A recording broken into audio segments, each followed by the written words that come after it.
everyone.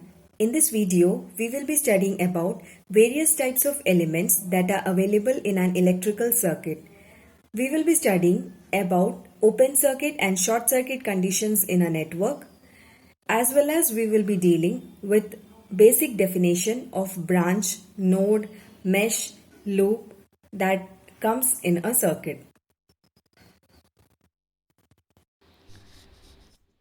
The various types of elements available in electrical network are active and passive element, linear and nonlinear element, unilateral and bilateral element, lumped and distributed element.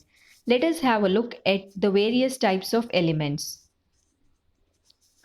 First, active and passive element.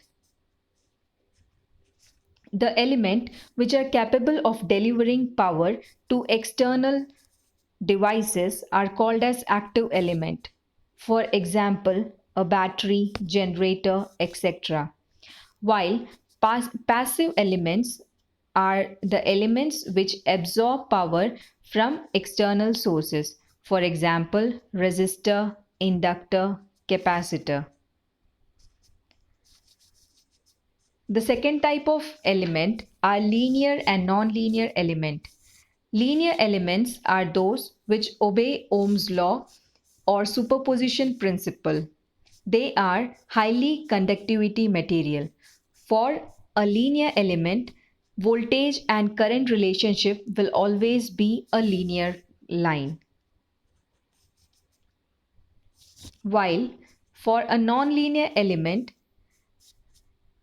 they are the ones which does not obey Ohm's law or superposition theorem. For example, a diode, transistor, vacuum tube, etc. The graph plotted between voltage and current for a nonlinear element will never be a linear line. Let us have a look at the third type of element, that is unilateral and bilateral element. Unilateral element are those elements for which voltage and current relationship is not same for both the directions. If we see, there is a change in voltage and current in case of unilateral element. Example for these elements are diode, transistor, vacuum tube, etc.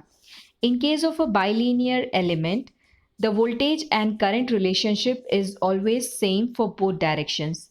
We can see a graph here plotted between voltage and current. The line is always linear for bilinear elements, for example, a resistor. The fourth type of element are lumped and distributed element. Lumped elements are the elements which can be physically separated.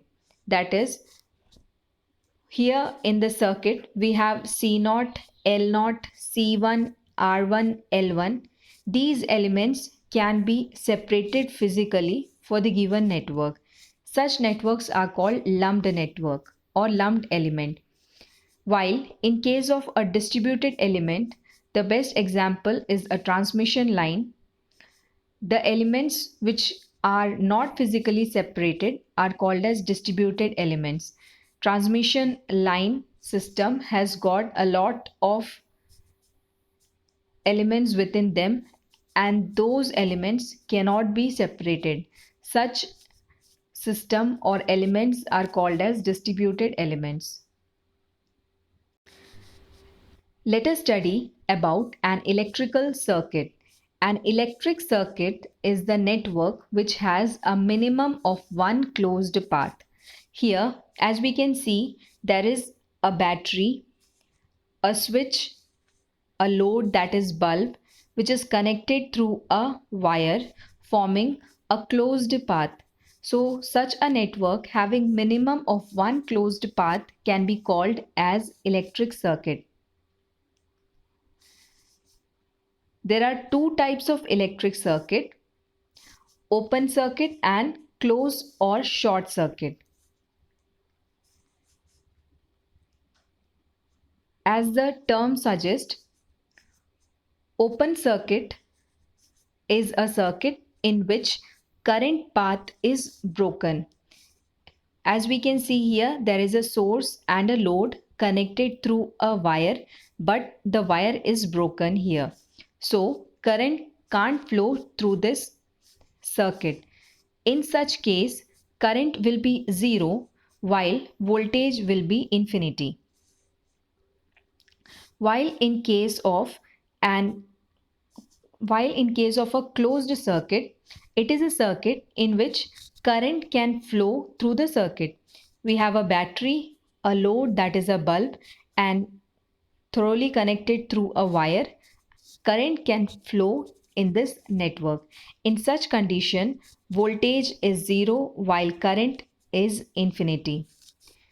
There is one more condition in a circuit that is called as a short circuit condition, where current obtains a path which has got least resistivity.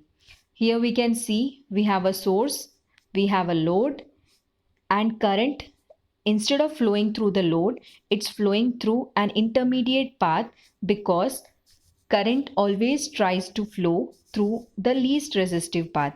Such condition in a network are called as a short circuit condition. Let us study about few more terms in a network. They are branch, node, loop, mesh, and junction. A branch represents single circuit elements.